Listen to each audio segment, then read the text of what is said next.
I want to talk about assigning stereochemistry on molecules like this one shown right here.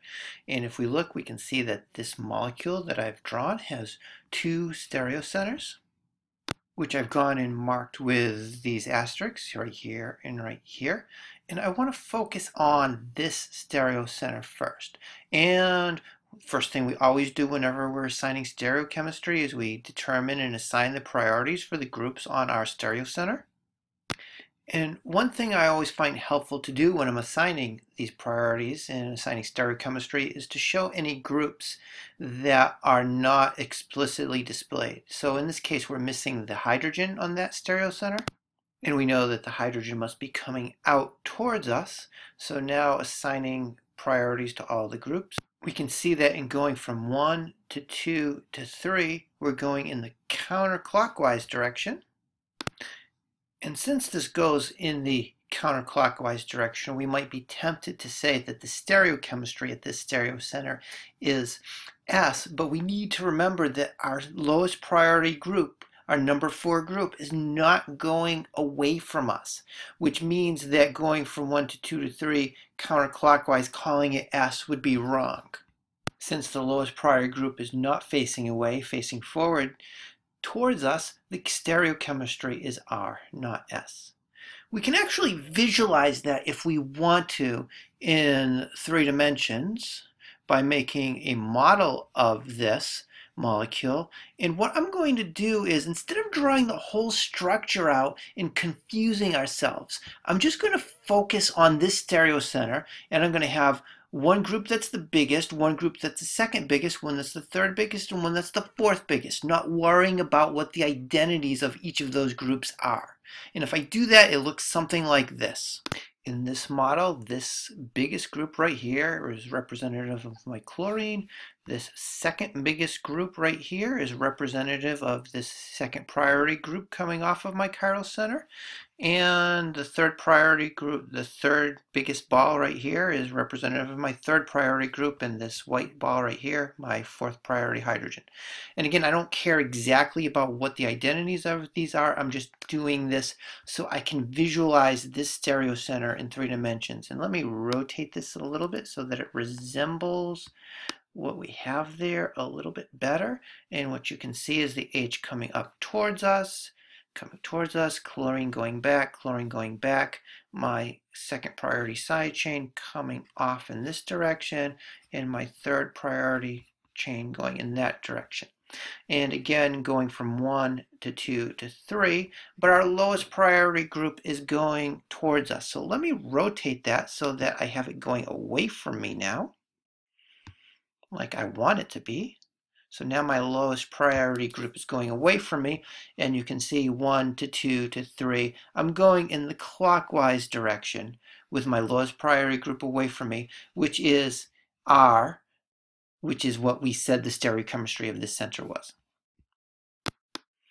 Let's focus now on the other stereocenter over here, and we're going to do it the same way we did before, assign the priorities of our groups, which gives us the bromine is 1, this side chain is 2, the methyl is 3, and the hydrogen is 4. And I'm actually going to clear away the stuff from the other chiral center that we looked at earlier so that we have a slightly less cluttered picture.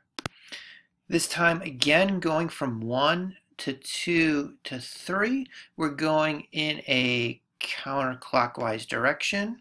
And it may be tempting to say, just like with the last case, that since the lowest priority group is not going away from us, we have to reverse our normal assignment and say that even though it's going from 1 to 2 to 3 in the counterclockwise direction, and we would normally assume R, but the fourth group is coming towards us, so we have to say that it's S. That's actually the important point, is that the fourth group is not coming towards us. It's in the plane of our molecule. And when the fourth lowest priority group is in the plane of our molecule, doing that, reversing our stereochemical assignment because the lowest priority group is not going away from us, doesn't always work. And in order to see what's going on here, I want to look at my 3-dimensional model again. If we look at this model, we see that my largest priority group, my bromine is here. My second highest priority, this side chain, is here. The third largest thing, third highest priority, my methyl is going away. And finally, my fourth priority, my hydrogen, is right here in sort of in the plane of the molecule. And what I was trying to demonstrate over here before is that in going from 1 to 2 to 3, we're going in the counterclockwise direction. What does that mean for the stereochemistry of this stereocenter, considering that our fourth priority group isn't really going away from us? Well, let's rotate this molecule and see what we get when we put that lowest priority group away from us. And I can do that right now by taking it and tilting it like this. Now the hydrogen's going away from me, and what I see is 1 to 2 to 3. I'm going in the counterclockwise direction. My fourth priority group is away from me, so counterclockwise turn makes this an S stereocenter. And models like this are very useful in helping us to assign the stereochemistry in complicated problems.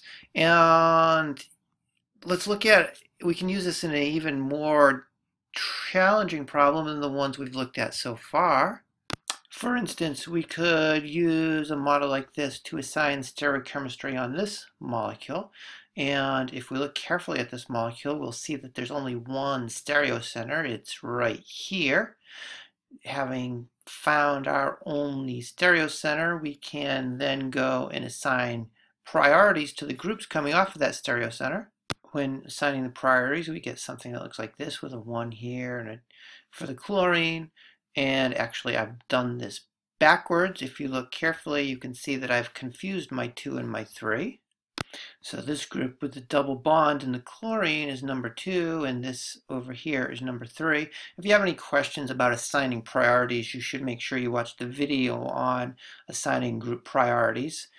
What I want to do now, though, is I want to take my model over here and use it to look at this stereocenter. And what we want to be careful to do, and we want to make sure we do, is we don't get confused by all of this extra stuff. This is the third priority group. Let's not worry about what else is coming off of it. Let's orient our model in a useful way. So what I want to do is I want to turn this so my hydrogen is going up and my highest priority group is coming down. So this would be my axial position. This would be my equatorial position. This would be the ring coming out towards me, like right here. This would be the ring going away from me, like right here. So equatorial group, axial group, axial group, ring coming towards me, ring coming towards me, ring going away from me. So this is a model of this stereocenter. Much simpler to look at this than it is this, because I can rotate this and say, okay, now when I put my model with my fourth group going away from me, 1 to 2 to 3, I'm going in the counterclockwise direction, so the stereochemistry here must be S. Take that back to the original layout.